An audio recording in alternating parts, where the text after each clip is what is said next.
3, 4 start. तो दोस्तों, सी man Reema Jaiswal के साथ मैं हूं मनीष जायसवाल, आरकन्या चौराहा, मुट्ठीगंज, प्रयागराज, हाउस नंबर 869। तो दोस्तों, लाइट जानते हैं आप कि स्पेस से प्रोपोगेट होती है। और जैसा कि फेमन साहब का एक वीडियो सुन रहा था, रिचर्ड फेमन साहब का, कि स्पेस में कोई मटेरियल या मास नहीं होता है ना। तो लाइट के प्रोपोगेशन के लिए मास की आवश्यकता नहीं है स्पेस में। लेकिन फेमन साहब ने ये नहीं कहा कि लाइट के प्रोपोगेशन के लिए स्पेस में कुछ ना हो। आप कहेंगे अगर मास नहीं है तब फिर क्या बचा। हम कहते हैं कि नहीं, लाइट के प्रोपोगेशन के लिए एक ज़रूरी चीज़ स्पेस में होनी चाहिए। वो क्या है? एक प्री इनर्जाइज्ड स्पेस। कैसा स्पेस? प्री इनर्जाइज्ड स्पेस होना चाहिए ना। इसका क्या मतलब है कि ठीक है, लाइट के लिए मास नहीं चाहिए स्पेस में, लेकिन स्पेस में पहले से ही कुछ ना कुछ एनर्जी होनी चाहिए। हम ये हाइपोथेसिस दे दें क्या? ये हाइपोथेसिस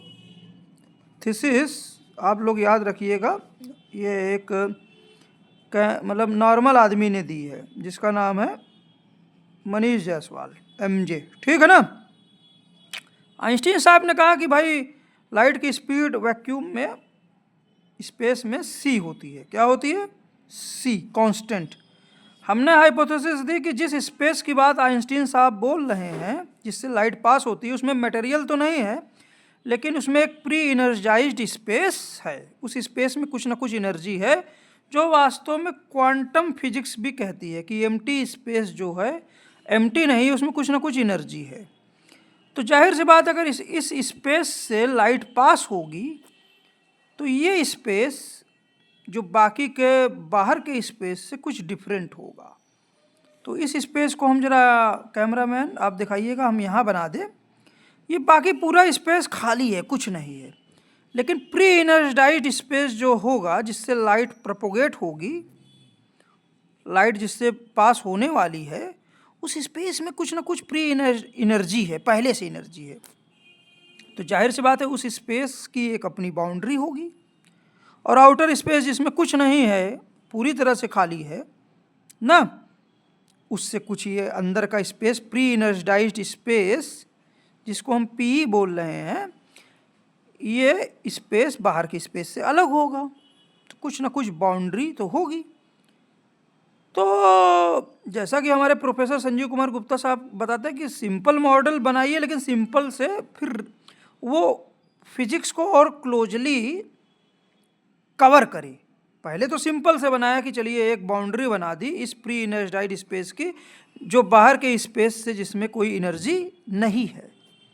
ठीक है, ये डिफरेंट स्पेस है, उससे लाइट पास होगी। ठीक है, अगर एनर्जी नहीं रहेगी तो लाइट नहीं पास होगी। कुछ ना कुछ एनर्जी है, मास की जरूरत नहीं है। फिर प्रैक्टिकलिटी, हम इस जो स्पेस को बता रहे हैं, ये स्पेस जैसा कि पिछले YouTube वीडियो में देखिए आप, कि ये जो स्पेस है, आपने एक रिजिड बाउंड्री खींच दी स्पेस की और कहा कि ये प्री इनर्जाइज्ड स्पेस पूरा कंटिन्यूअस अंदर है और बाहर का पूरा खाली स्पेस बाहर है ना। इससे बेटर जो मोर प्रैक्टिकल चीज़ ये है कि दोनों स्पेसेस को हम इतनी रिजिडिटी से ना दिखाएं ना। इन सरफेसेस को हम पूरा जो एक स्क्वायर वे में दिखाए हैं, इसको रैंडम कर लें। क्या कर लें? रैंडम कर लें।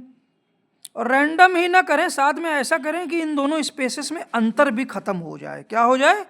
अंतर खत्म हो जाए। कहोगे ये कैसे होगा? ऐसे होगा, देखिए, ये जो स्पेस है, इसके अंदर हम इसका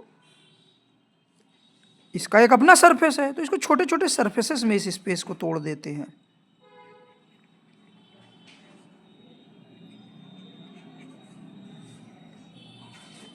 जो एक सरफेस था वो मल्टीपल सरफेस में स्पेस ब्रेक हो गया ना। ये पूरा मान लीजिए इस ना, और ये जो इनर्जाइज्ड सरफेस PE ये है, PE ये है ना, इनर्जाइज सरफेस ये है, और इसके बीच में खाली सरफेस है जहाँ पर कोई भी एनर्जी नहीं है। तो ये बेटर मॉडल हुआ। तो संजीव सर खुश हो गए होंगे अगर उन तक बात पहुँचेगी। हमारे दो दोस्त भी IISc बेंगलोर में थे, शिवेंद्र सिंह चौहान और मोहन संघ, वो भी बहुत अच्छे, हम उम्मीद करते हैं आज के डेट में प्रोफेसर ही होंगे। खैर चलिए, तो इस मॉडल में आप जब देखेंगे, इस मॉडल में जब आप देखेंगे तो स्पेस आपको क्वांटाइज दिखेगा, क्वांटाइज्ड। कॉन्टिन्यूअस स्पेस इस तरह नहीं दिखेगा, प्री इनर्जाइज्ड स्पेस क्वांटाइज्ड है। क्या है? क्वांटाइज्ड। बोर साहब याद आ गए ना, नील बोर साहब। प्लस लाइट अब इस क्वांटाइज्ड स्पेस से पास होगी। तो स्पेस क्वांटाइजेशन भी आपको हमने उधर भी, जैसे पिछला वीडियो बताया था, स्पेस क्वांटाइजेशन हमने इसको इस तरह समझाया। अच्छा, ये जो क्वांटाइज्ड स्पेस है ना, ये आपस में इंटरेक्ट करता है।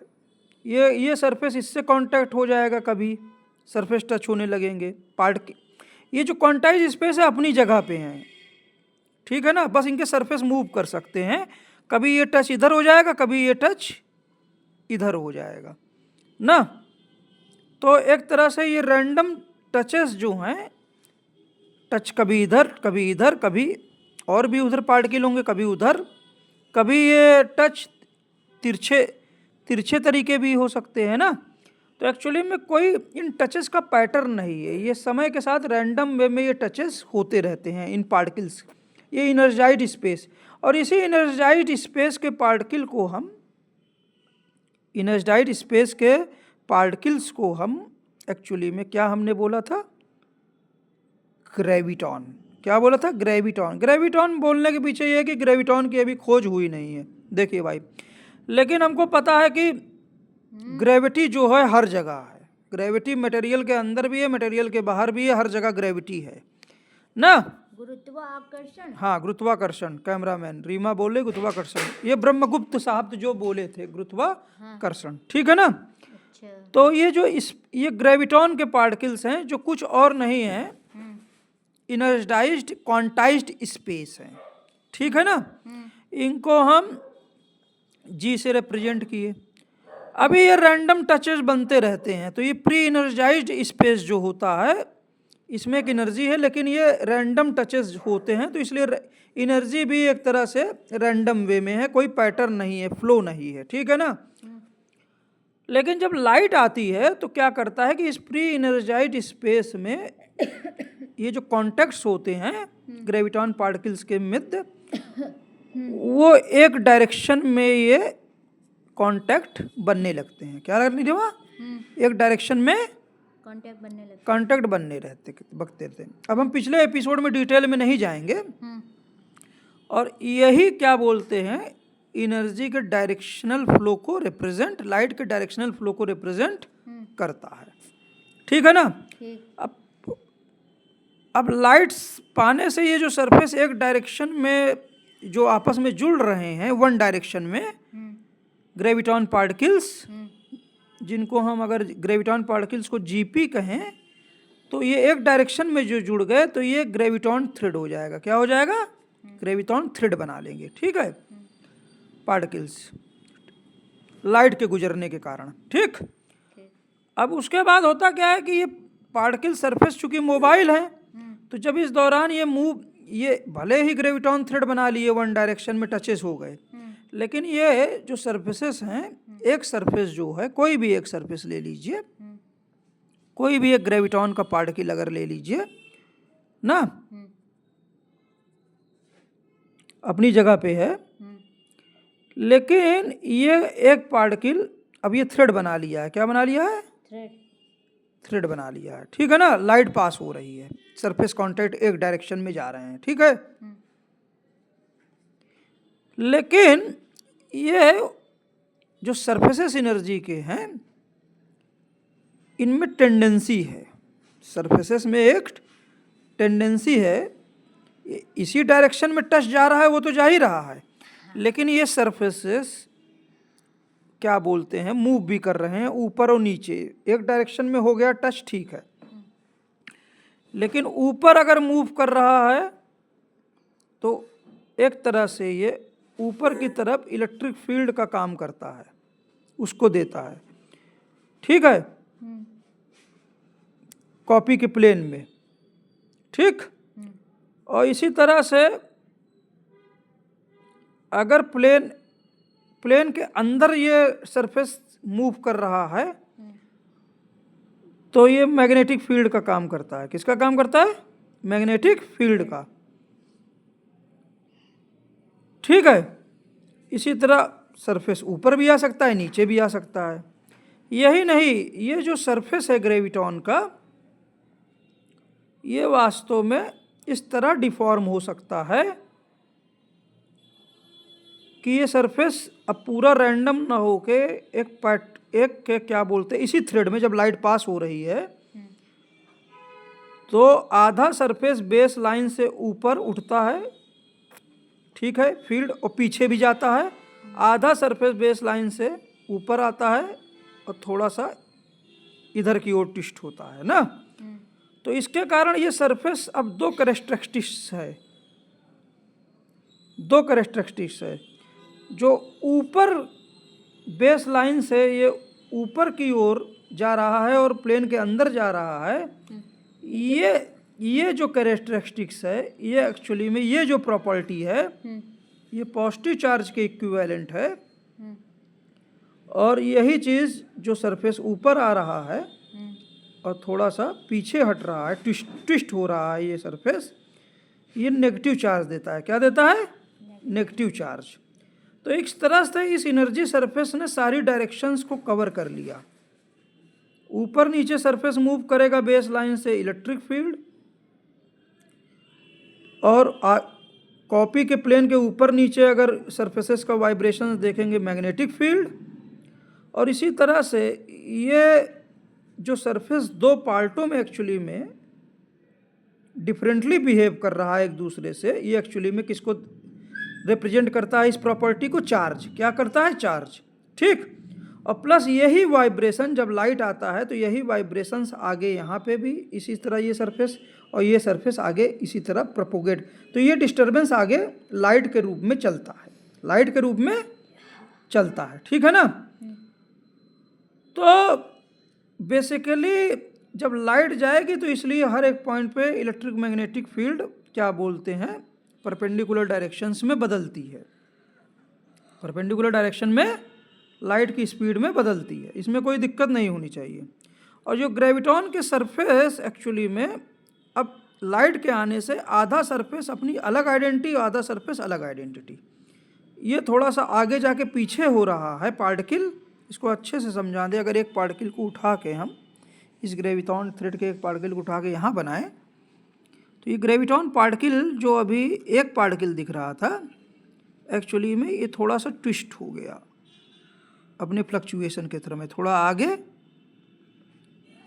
और प्लेन के अंदर और थोड़ा पीछे प्लेन के ऊपर, ठीक है ना।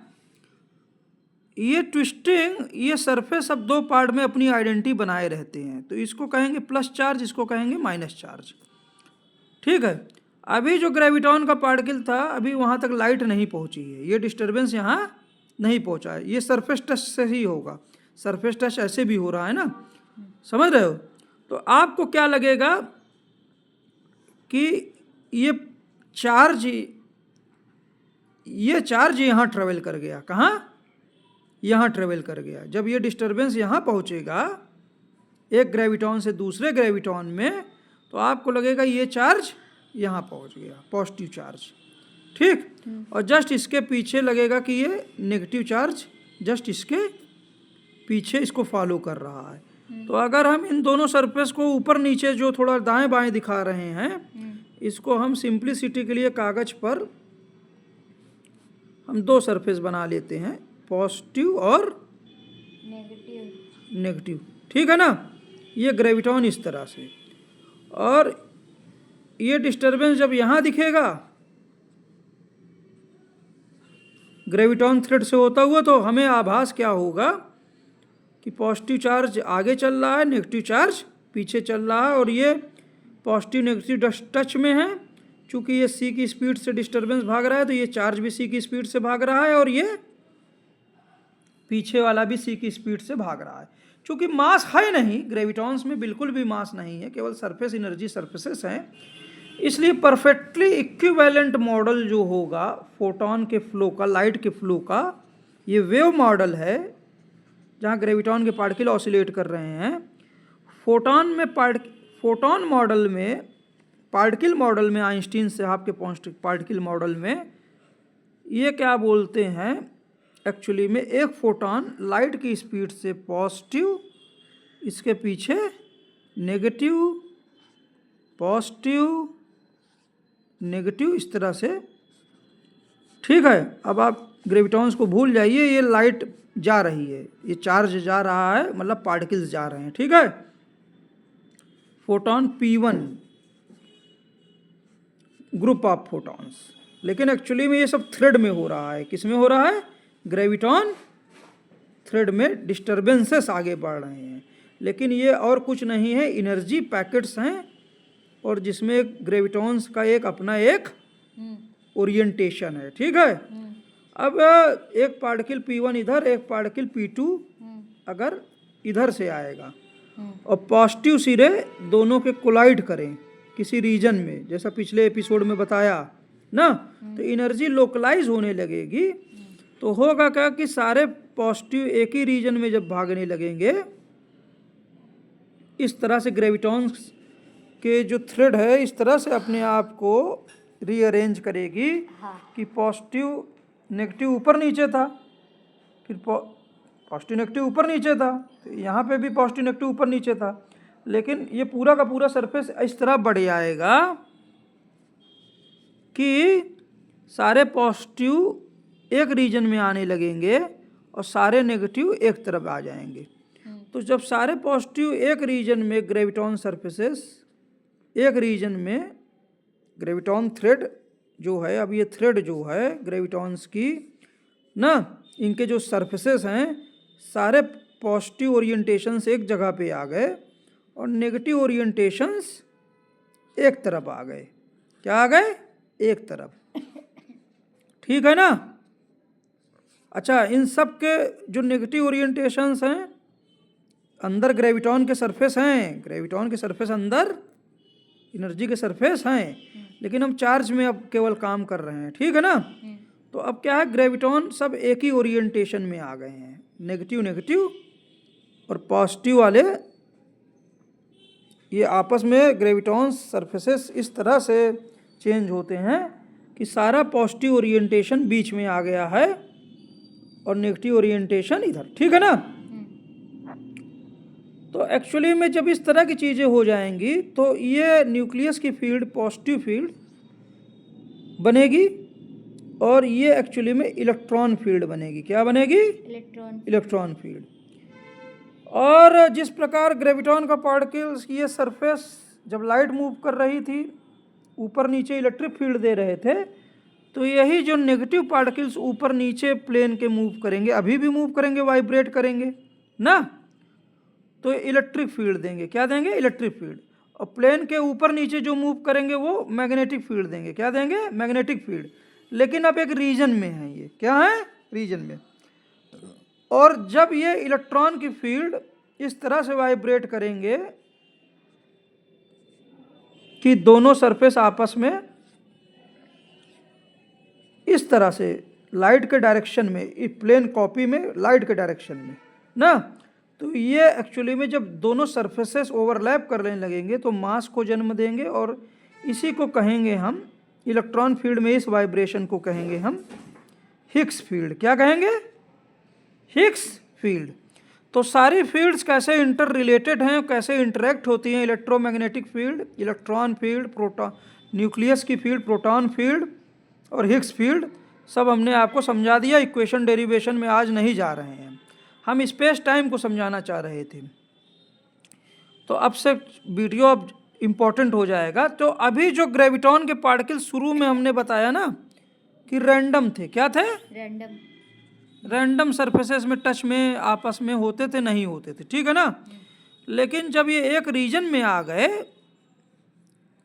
लाइट के दो फोटॉन्स ग्रेविटॉन थ्रेड में, ये सब ग्रेविटॉन थ्रेड में चल रहा है सब कुछ ना, एक रीजन में एनर्जी लोकलाइज्ड हो गई, जिससे एटम बन गया। क्या बन गया?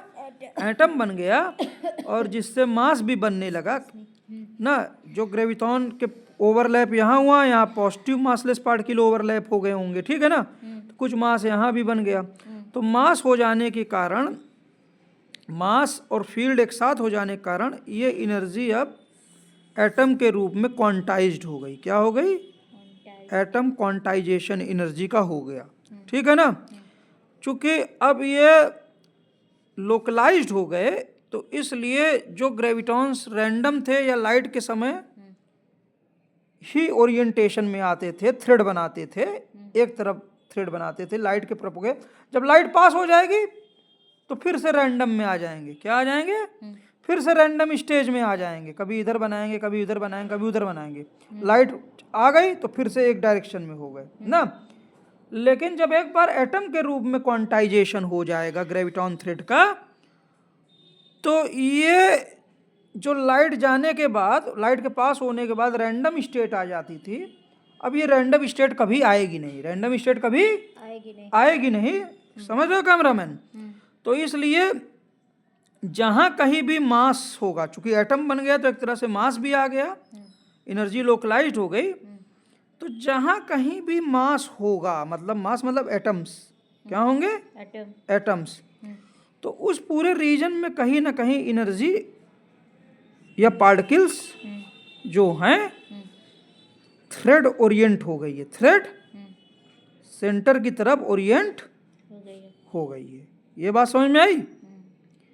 तो लाइट के जब फ्री स्पेस में लाइट पास करती है, लाइट जब फ्री स्पेस में पास करेगी तो रैंडम ओरिएंटेशन था, तो लाइट ने उसको ओरिएंटेशन सीधा कर दिया, तो इसलिए लाइट सीधी जा रही है।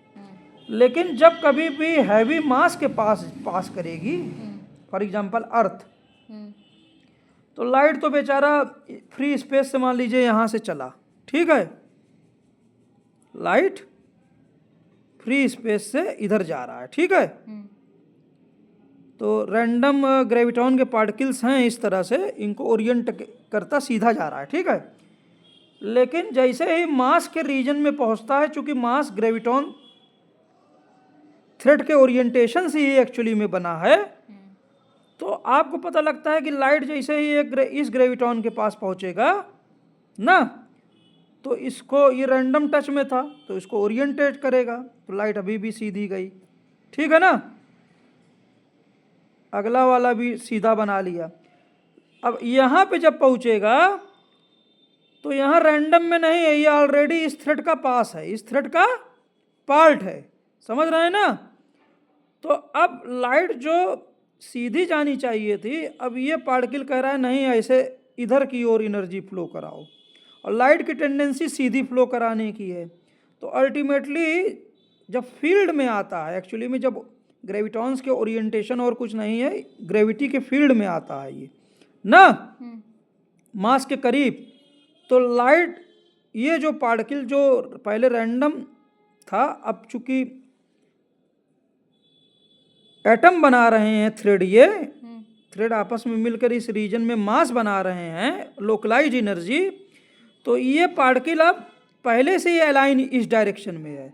लाइट की टेंडेंसी आगे जाने की है, पर इन सरफेसेस का ओरिएंटेशन इधर की ओर है, तो इसीलिए लाइट क्या बोलते हैं, जो आगे जाना चाहती है लेकिन ये इधर ओरिएंटेशन ज़्यादा बना रहा है, तो इसलिए बीच जो पार्टिकल ग्रेविटॉन का यहाँ मिलेगा, लाइट उस तरफ कांटेक्ट न्यू सरफेसेस का इधर बनता है, ठीक है।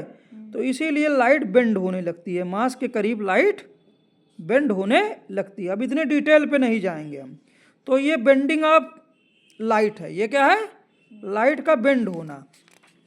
कहने का मतलब जब भी अर्थ है मान लीजिए, तो अर्थ के पास लाइट तो स्ट्रेट लाइन में जा रही थी जब तक ग्रेविटेशनल फील्ड में नहीं थी, लेकिन चूंकि ग्रेविटॉन पार्टिकल्स सेंटर की ओर अलाइन है ना। तो इसलिए जब ये पार्टिकल पहले से ही सेंटर की ओर है और लाइट की टेंडेंसी सीधे जाने की है, तो फिर नया जो कांटेक्ट सरफेसेस का बनता है वो बीच में इधर बनता है। ठीक है, यही प्रक्रिया ग्रेविटी के फील्ड में, इसीलिए लाइट आपको बेंड हो जाती है। क्या हो जाती है? लाइट बेंड हो जाती है। ठीक है ना। अभी जब यूट्यूब वीडियो देख रहा था मैं, तो उसमें ये भी बताया गया कि आइंस्टीन साहब ने एक और लफड़ा ये कर दिया है, दिक्कत कि अगर मास है, क्या है? मास है, और वीडियो में ये दिखाया कि लाइट बेंड ही नहीं हो रही है। लाइट जो है मास के करीब बेंड ही नहीं हो रही, जो लाइट को सीधी जानी चाहिए तो बेंड ही नहीं हो रही है।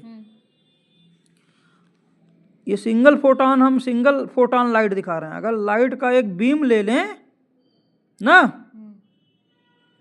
और ये पॉइंट को सी और डी कह दें, और ये पॉइंट को ए और बी कह दें, क्या कर दें? ए और बी, तो लाइट जैसे यहाँ बेंड हुई है, ग्रेविटी यहाँ ज़्यादा है तो कर्वेचर ज़्यादा है, यहाँ भी बेंड हो जाएगी।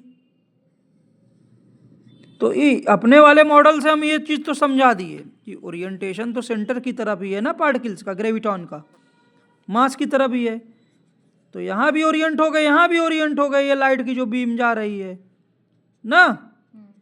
लेकिन वीडियो में ये बताया गया कि साहब इतना ही नहीं है। आइंस्टीन साहब ने कहा कि लाइट की स्पीड क्या है? कांस्टेंट है। क्या है? कांस्टेंट है, कांस्टेंट है।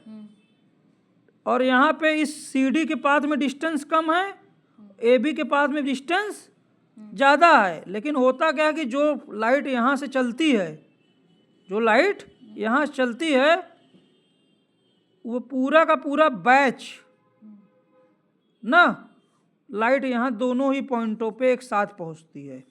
मतलब C से D पे उतना ही समय लगता है जितना A से B में पहुँचने पे। दोनों समय, टाइम जब मेजर किया जाएगा, दोनों बराबर हैं। क्या हैं? बराबर हैं। अब ये कैसे होगा भाई?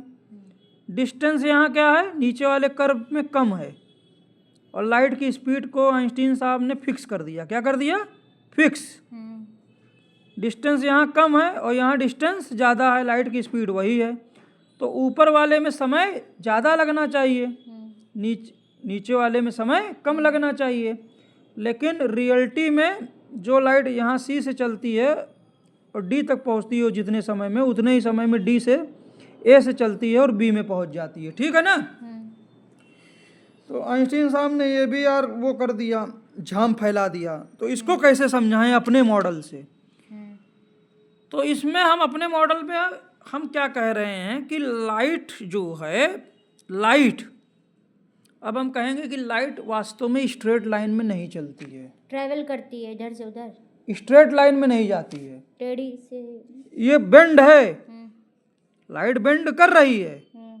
ठीक है ना, लाइट बेंड हो गई, लेकिन एक्चुअली में ये स्मूथ पाथ है। क्या है ये? स्मूथ पाथ है। इसी को हम स्ट्रेट लाइन भी कहेंगे। स्पेस में ये स्मूथ कर्व है। क्या है? लाइट एक्चुअली में स्मूथ कर्व फॉलो नहीं करती है। सेकंड हाइपोथेसिस, हाइपोथेसिस जो हमारी सेकंड है कि लाइट जो कहते हैं कि एक स्मूथ लाइन या स्मूथ कर्व में जाती है, हम कह रहे हैं नहीं, लाइट जो है एक्चुअली में लाइट के फ्लो में रैंडम बिहेवियर है। क्या है? रैंडम बिहेवियर है, जिगजैग बिहेवियर है। अच्छा, ये बिहेवियर जिगजैग क्यों है, ये समझने की कोशिश करिए। हमने कहा ना कि अगर पहली हाइपोथेसिस मान ली जाए कि लाइट को, एक लाइट के प्रोपोगेशन के लिए प्री एनर्जाइज्ड स्पेस चाहिए। क्या चाहिए? प्री एनर्जाइज्ड स्पेस ना। लेकिन अब उस स्पेस को हमने छोटे छोटे ग्रेविटॉन पार्टिकल्स के रैंडम टचेस में ब्रेक कर लिया था। लाइट यहाँ से फ्लो कर रही है ना, लेकिन एक दूसरा स्पेस भी है, वहाँ भी लाइट जा रही है। कहाँ? वहाँ पे भी लाइट जा रही है। ठीक है ना। लेकिन वहाँ पे भी प्री एनर्जाइज्ड स्पेस होगा। क्या होगा? Pre energised space. लेकिन इस प्री एनर्जाइज्ड स्पेस और इस प्री एनर्जाइज्ड स्पेस में कोई ज़रूरी नहीं कि एनर्जी डेंसिटी, ग्रेविटॉन पार्टिकल्स की डेंसिटी वही रहे। ये वेरिएशन ले सकते हैं ना, ये वेरिएशन ले सकते हैं। ग्रेविटॉन पार्टिकल्स की डेंसिटी जो है दो अलग अलग स्पेसिस में अलग अलग हो सकती है। क्या हो सकती है? अलग अलग। फॉर एग्जांपल ये जो मास था, इस मास के करीब जहाँ ग्रेविटेशन ज़्यादा स्ट्रांग है वहाँ एनर्जी डेंसिटी ज़्यादा है ग्रेविटॉन पार्टिकल्स की। एनर्जी डेंसिटी ज़्यादा है इसलिए ग्रेविटॉन पार्टिकल की डेंसिटी ज़्यादा है। तो नीचे वाले कर्वेचर पर ग्रेविटॉन पार्टिकल्स की डेंसिटी, ग्रेविटॉन पार्टिकल्स की डेंसिटी जो है वो अधिक है, ऊपर वाले कर्वेचर पर कम है। क्या है? कम है। कम है। तो अब इससे क्या हो जाएगा दिक्कत कि आप कहोगे यार चूंकि सरफेसेस के टच से, सरफेसेस के ग्रेविटॉन पार्टिकल्स की डेंसिटी इस सरफेस में कम है और ग्रेविटॉन पार्टिकल की सरफेस यहाँ पे अरे भगवान ज़्यादा है, तो उतनी ही लेंथ में 3 है, उतनी ही लेंथ में 2 हैं। हाँ। तो लाइट को अलग अलग स्पीड से जाना चाहिए, लाइट को अलग अलग स्पीड से जाना चाहिए। तो आइंस्टीन साहब के पोस्टुलेट कैसे फिक्स होगा? तो हम इसलिए हम कह रहे हैं कि यार आइंस्टीन साहब सही कह रहे हैं कि लाइट की स्पीड c ठीक है, लाइट की स्पीड c सही है, फिक्स है, यहाँ पे भी फिक्स है, यहाँ फिक्स है। एनर्जी डेंसिटी अलग अलग है, ग्रेविटॉन पार्टिकल की डेंसिटी अलग अलग है। हम ये भी बात, दोनों को एकोमोडेट कैसे करें? एकोमोडेट ऐसे करेंगे कि जहाँ जिस लाइट को हम बोल रहे थे ना कि ये रैंडम टचेस को एक डायरेक्शन में कर देती है, एक डायरेक्शन में, जैसे ग्रेविटॉन पार्टिकल्स हैं ये सपोज ना, ये है मान लीजिए, ठीक। तो पहले इधर भी टच है, इधर भी टच है, कभी भी बन सकता है, टूट सकता है, लेकिन लाइट क्या करती है? थ्रेड बना देती है। क्या बना देती है? थ्रेड बना देती है टचेस का ना। तो लाइट रैंडम पार्टिकल्स को या ग्रेविटॉन सी को जब रैंडम टचेस हैं, चूहा मार रहे हैं लोग, बट अरे रुक जाओ, रहने दो, आओ, बस हो गया डबर, हो गया। ठीक है। हम देखिए कुछ बदमाशी हो रही थी, तो ग्रेविटॉन टचेस को वो सीधा कर देते हैं। क्या कर देते हैं? स्ट्रेट कर देते हैं, परफेक्टली स्ट्रेट। परफेक्टली क्या कर देते हैं? लाइट स्ट्रेट कर देंगे। क्या कर देंगे? स्ट्रेट ना। समझ रहे हो ना? लेकिन अगर हम लाइट को थोड़ा सा फ्लेक्सिबिलिटी दे दे, क्या दे? लाइट क्या है? एक एनर्जी है। क्या है? एनर्जी। फ्लेक्सिबिलिटी ये दे दें कि यार ये सरफेस अगल बगल जो है, ये सरफेस ना, ये एनर्जी, ये लाइट आगे बढ़ेगी कैसे? सरफेसेस के टच से। अगर लाइट को हम थोड़ी फ्लेक्सिबिलिटी दे दें कि ये सरफेस सीधे सीधे ही टच में ना रहकर एक पार्टिकल को कम से कम 2 पार्टिकल्स की फ्रीडम दे दें, क्योंकि पार्टिकल काफ़ी करीब करीब हैं, काफ़ी करीब करीब हैं। कहने का मतलब है कि एक ग्रेविटॉन पार्टिकल है सपोज, और लाइट आई इधर से, अभी वो हर तरफ रैंडम टच बना रहा था सबसे, लेकिन लाइट रैंडम टच को सीधा करने की कोशिश करती है, ना कि पूरी तरह से सीधा कर देती है, पूरी तरह से थ्रेड। मतलब अगर एक पार्टिकल के पास, ग्रेविटॉन पार्टिकल के पास लाइट आती है डिस्टरबेंस, तो उसके बगल एक पार्टिकल इधर है सपोज, और उसके बगल एक पार्टिकल इधर है। तो अब लाइट आने के बाद या तो टच इधर जाएगा या तो टच इधर जाएगा। तो हमने अब फ्रीडम दे दी लाइट को, या तो टच इधर या तो टच इधर। अगर इधर गया तो हमने बस ये कहा कि अब तुम उधर ना चले जाना, क्योंकि ओरिएंटेशन एनर्जी का इधर है, तो इस फ्रीडम का दुरुपयोग मत करो। कुछ रैंडमनेस दी लेकिन कंट्रोल्ड वे में। अब इस पार्टिकल के पास एक पार्टिकल इधर है और एक पार्टिकल इधर। कहाँ? इधर। तो अब अगला टच इधर जाता है। कहाँ जाता है? इधर जाता है, ठीक है ना। तो वास्तव में एनर्जी का जो फ्लो है वो इस जिगजैग पैटर्न में हो रहा है। हमको दिखता है कि सीधा, हमको दिखता है सीधा। अच्छा, नंबर ऑफ पार्टिकल्स जब बढ़ जाएंगे, नंबर ऑफ पार्टिकल्स जब, जैसे ये आउटर सरफेस था, क्या था? आउटर सरफेस, 2 पार्टिकल ना।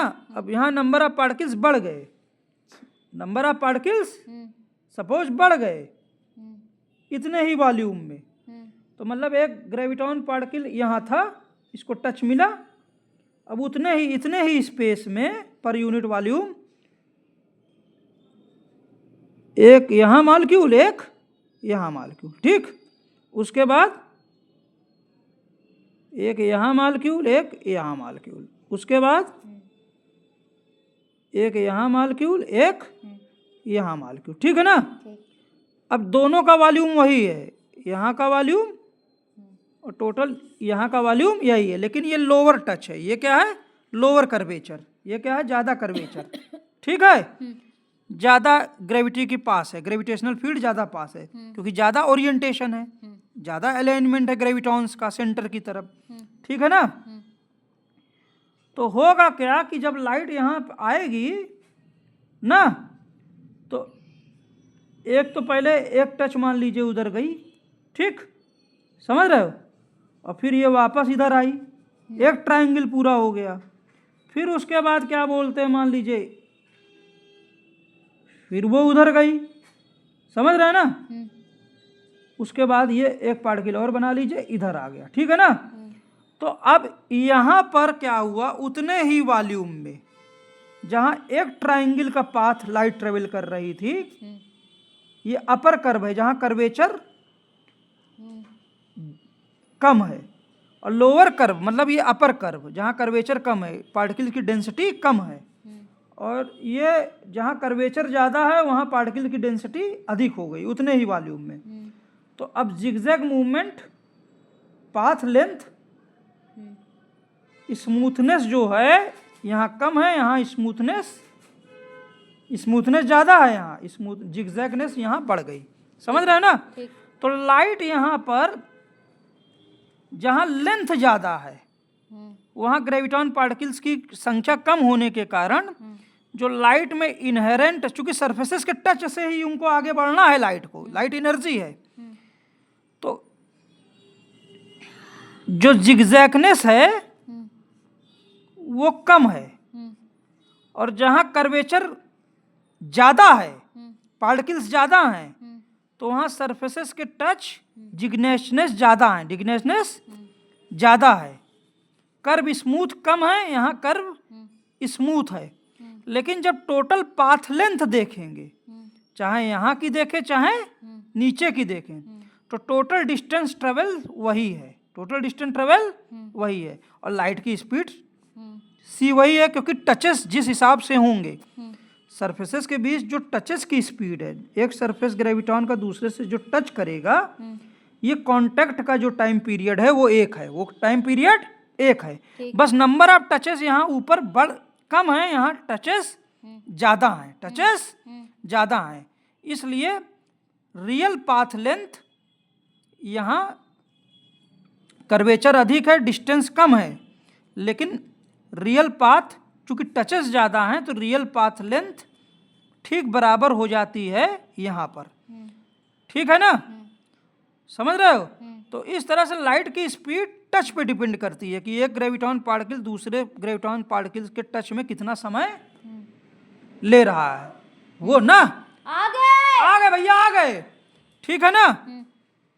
वो एक्चुअली में लाइट की स्पीड को डिसाइड करता है, लाइट की स्पीड को वो चीज़, एक ग्रेविटॉन पार्टिकल दूसरे पार्टिकल से टच करके जो जिस स्पीड से आगे बढ़ता है वो ग्रेविटॉन, वो लाइट की स्पीड को डिसाइड करता है।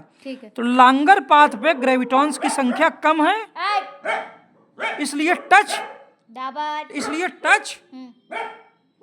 टचेस कम है, ठीक है ना।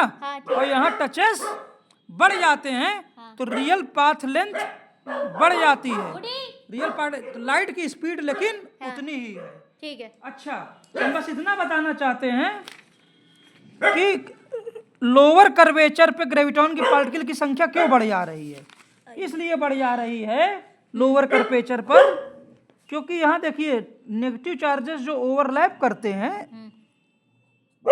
एटम के पास ना, नेगेटिव चार्जेस, तो एक्चुअली में चार्जेस ओवरलैप कर रहे हैं, मतलब ग्रेविटॉन्स के बगल ग्रेविटॉन्स एक ही रीजन में आ रहे हैं, क्या एक ही रीजन में आ रहे हैं। तो न्यूक्लियस के पास ग्रेविटॉन्स नेगेटिव ग्रेविटॉन्स ठीक ज्यादा क्लोज में है।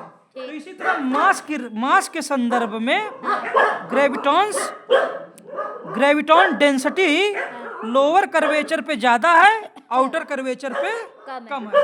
इस एपिसोड को यहाँ से तो हम इसलिए हम इस तरह से आइंस्टीन के स्पेस टाइम को हम अपने मॉडल से ग्रेविटॉन फैब्रिक के मॉडल से रिप्रेजेंट कर रहे हैं।